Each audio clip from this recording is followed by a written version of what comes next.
அதிகார வர்க்கமும் அரசியல் வர்க்கமும் எம் இனத்தின் மீது ஏவப்படுகின்ற ஒவ்வொரு அடக்குமுறைகளையும் உடைத்து எறிவேன். எம் இனத்தின் மீது பொய்மைகளை மட்டுமே புகுத்திக் கொண்டிருக்கக்கூடிய ஊடகங்களுக்கு மத்தியில் பொய்மையை உடைத்து எறிவேன். அனைவருக்கும் வணக்கம். அண்ணா வணக்கம்ண்ணா, எப்படிண்ணா இருக்கீங்க? வணக்கம் தம்பி, நல்லா இருக்கிறேன். ஓகேங்கண்ணா. ஆனா இப்போ சமீபகாலத்துல ஒரு நியூஸ் வருதுங்கண்ணா, அது இன்ஃபர்மேஷன் கூட நம்ம சொல்லிக்கலாம். 2026ல தாவேகா கூட பாமக கூட்டணி வைப்பதற்கான வாய்ப்பு இருக்குதுன்னு சொல்லி இன்ஃபர்மேஷன் நியூஸ்ல எல்லாம் போட ஆரம்பிச்சிருக்காங்க. இதை நீங்க எப்படி பாக்குறீங்க? காணொளியினுடைய தொடக்கத்திலே ஒரு விஷயத்தை நான் தெளிவுபடுத்துறேன் தம்பி.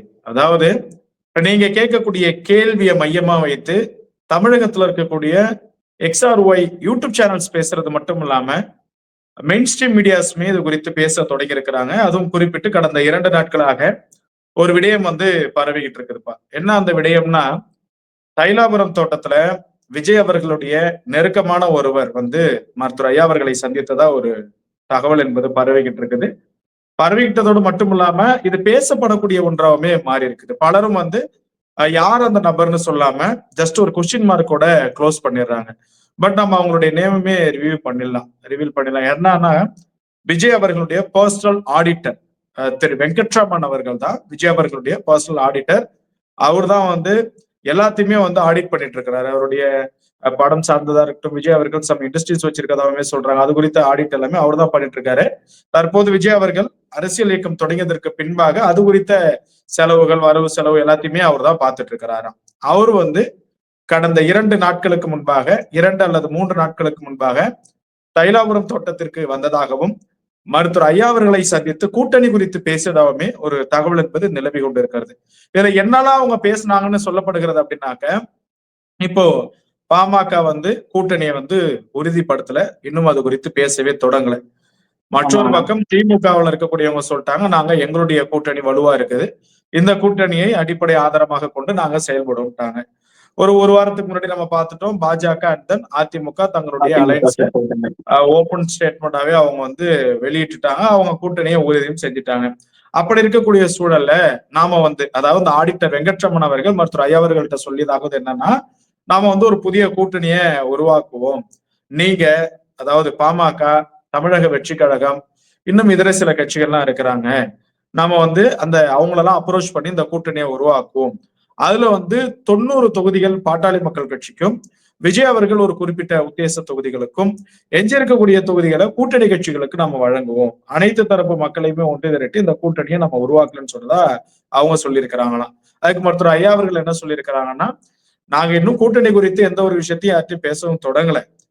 பாமக எந்த ஒரு இடத்துலயும் கூட்டணி குறித்த விவாதத்துல கூட பங்கேற்கல. நாங்க மாநாடு வேலையை பார்த்துக்கிட்டு இருக்கிறோம். அது குறித்து நம்ம பேசுவோம் அப்படின்னு சொன்னப்ப அவர் ஆடிட்டர் திருப்பி என்ன சொல்லியிருக்கிறாரு, நீங்க ஒத்துக்கிட்டீங்கன்னா நம்ம 26ல ஒரு பெரிய எதிர்கட்சியா, அதாவது ஆளுங்கட்சி அப்படிங்கறதுதான் இலக்கு, எதிர்கட்சியாவது நம்ம நிச்சயமா வந்துடலாம். அந்த அளவுக்கு ஓட் பேங்க் நம்ம கிட்ட இருக்குன்னு சொல்லக்குள்ள, சரி ஒரு உதாரணத்துக்கு நான் இப்பயும் திருப்பி சொல்றேன், இது நம்மளுடைய கருத்தே கிடையாது, ஊடகத்தினுடைய கருத்து. ஊடகத்துல பேசுறதை மட்டும் மையமா வைத்துதான் அந்த காணொலியை நம்ம பதிவு பண்றோம். காரணம் நம்மவர்களுக்கு மிக தெளிவு வேண்டும் அப்படின்றதுனால, தெளிவா அவருடைய கொடுக்கணும் அப்படின்றதுனால.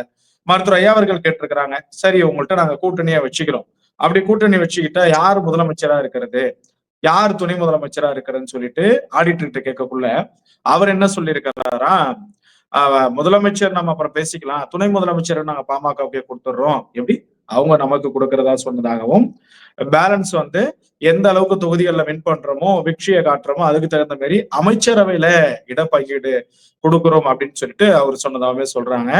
ஐயா சொல்லியிருக்கிறாங்க, 2.5 ஆண்டு காலம் அன்புமணி அவர்கள் முதலமைச்சரா இருக்கட்டும், அதாவது சொல்லியதாக சொல்லப்படுகிறது 2.5 ஆண்டு காலம் விஜய் அவர்கள் முதலமைச்சரா இருக்கட்டும், ஓகேன்னா அப்புறம் பேசுவோம், மாநாடு முடியட்டும், மாநாடு முதல்ல நாங்க வெற்றிகரமா நடத்துறோம், அதற்கு பின்பாக பேசுறோம்னு சொல்லிட்டு ஆடிட்டர் கிட்ட சொன்னதாகவும், ஆடிட்டர் அவர்கள் அமைச்சர் பங்கீடு இடப்பங்கீடு எல்லாம் நானே கூட பேசி முடிவு பண்ணிடலாம், ஆனா முதலமைச்சர் பதவி அந்த 2.5 பாதிக்கு பாதி அப்படிங்கிறது விஜய் அவர்கள் தான் உறுதி செய்யணும், நான் விஜய் அவர்கள்ட்ட இது குறித்து பேசிட்டு நான் உங்களுக்கு சொல்றேன்னு சொல்லிட்டு ஆடிட்டர் அவர்கள் அந்த இடத்துல இருந்து போனதாகவும் ஊடகங்கள்ல அந்த செய்திகள் சொல்லப்படுதுப்பா.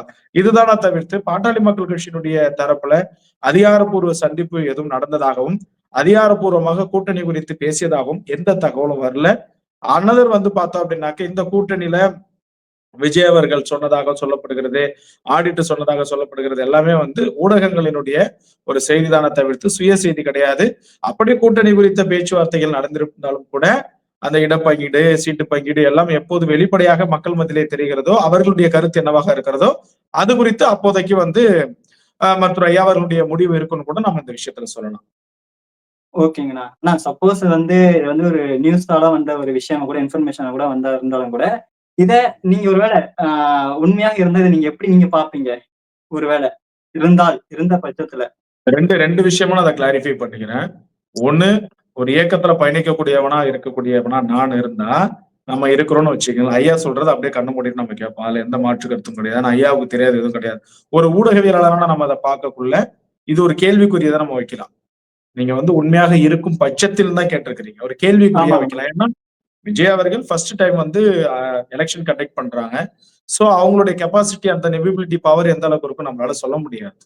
ஒன்ஸ் வந்து ஆமாங்க. ஒரு தேர்தல கண்டக்ட் பண்ணி அவங்களுடைய வோட் பெர்சன்ட் அவங்க ப்ரூவ் பண்ணா மட்டும் தான் நாம இத குறித்து பேசவே முடியும். சோ அதர்வைஸ் நம்ம இத குறித்து தற்போதைய சூழல்ல பேச முடியாது. அப்படியான ஒரு கூட்டணி அமையுது அப்படின்னாக்கா, அது ஐயா சொல்றாங்க, ஐயா அறிவிக்கிறாங்கன்னா நம்ம கட்டாயமா ஏத்துக்கலாம். ஓகேங்கண்ணா. அப்போ இந்த நியூஸ் எல்லாமே ஒரு வதந்தின்னு தான் நம்ம இன்னும் அதிகாரமா எதுவும் வந்து அதுதான். அறிவிக்கல. அப்படி நம்ம எடுத்துட்டு போ முடியாது. அதான் சொல்லிட்டேன் இல்லைங்களா? வதந்தின்னு சொல்ல முடியாது. சந்திப்பு இல்லாமலோ இருக்கும் அப்படிலாம் கிடையாது. அவங்க வெளியிட்டு இருக்கிறாங்கன்னா, அத உறுதிப்படுத்தப்பட வேண்டியது அவங்களுடைய தலைமை, நம்ம தலைமையும் தான். அந்த உறுதிப்படுத்தப்பட்ட ஓகே. தகவல் வரணும் தவிர்த்து இத வதந்தின்னு நம்ம எடுத்துக்க முடியாது. ஓகேங்கண்ணா. அப்ப 2026ல ஒரு வலுவான கலவரமான சம்பவம் ஒரு இருக்குது. மாநாட்டுக்கு இருக்குது. அப்புறம் செம ஒரு ட்விஸ்ட்லாம் இருக்குது. பார்ப்போம். ஓகேங்க. ஓகேங்க. நன்றிண்ணா.